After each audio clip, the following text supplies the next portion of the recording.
Assalamualaikum warahmatullahi wabarakatuh.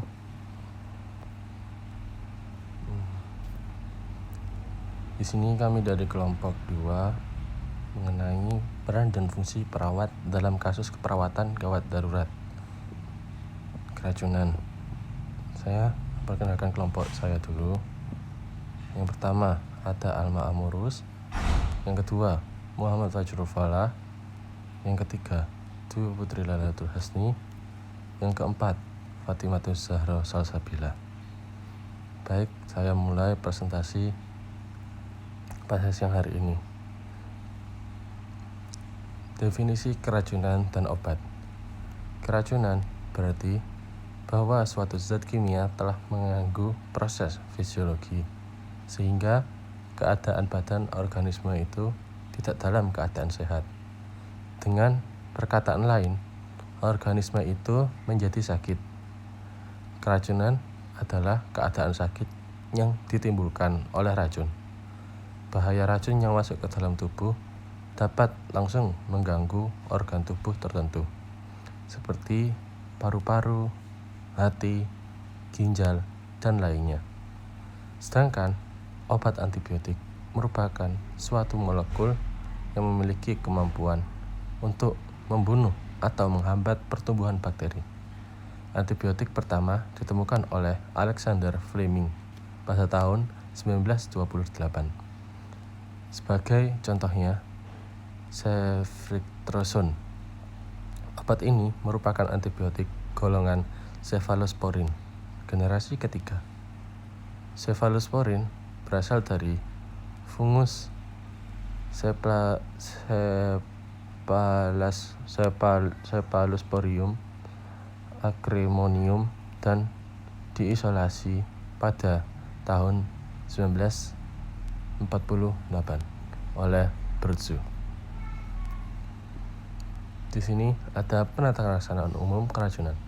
Yang pertama, ada RW, faktor yang paling banyak mempengaruhi terhadap kematian akibat overdosis obat dan keracunan adalah karena kehilangan refleksi perlindungan jalur nafas dengan obstruksi jalur nafas yang disebabkan oleh lidah yang kaku. Yang kedua, ada breathing.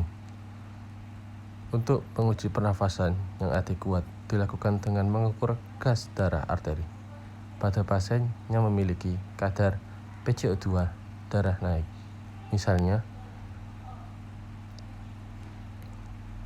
lebih dari 60 mmHg, mengindikasikan pernafasan perlu dibantu dengan ventilasi. Sirkulasi yang cukup dengan menguji tekanan darah, denyut nadi, dan ritme. Lakukan cardiopulmonary resuscitation atau CPR. Jika tidak terasa denyut nadi, dan advance cardiac life support atau ACLS jika terjadi aritma dan shock. Berikan infus cairan dengan ringret laktat, larutan dextrosa 5% dalam air atau normal salin. Pada pasien yang memiliki sakit serius seperti koma, hipotensi, kejang, pasang alat kateter di kandung kemih dan urin diambil untuk diuji toksisitas racun dan pengeluaran urin tiap jam. Di sini ada trigger gas. Kami mengambil kasus diduga korban malpraktik tubuh balita di Bekasi melepuh. Di sini bisa kalian baca sendiri beritanya.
Sekarang saya akan membahas trigger case kasus yang saya dapatkan tadi.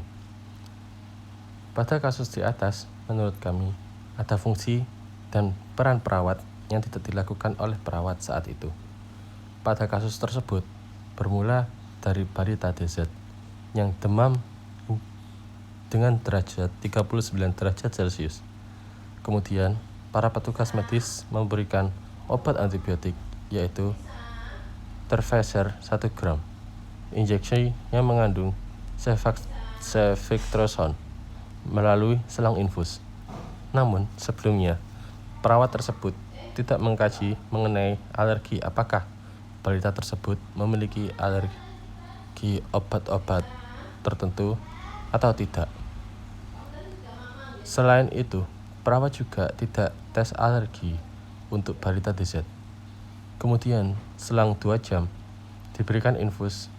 Perawat atau dokter tidak ada yang melakukan evaluasi berkala, sehingga menyebabkan kulit wajah dan sekujur tubuh DZ mulai melepuh.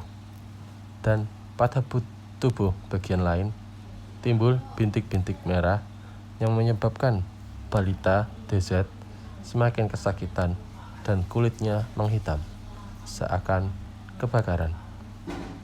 Selama 9 jam lamanya. Kemudian, perawat hanya menelpon dokter spesialis yang bertanggung jawab untuk menangani anak balita DZ. Namun, dokter tersebut tidak dihubungi, sehingga perawat tersebut tidak memberikan tindakan kembali atau pertolongan apapun pada balita DZ.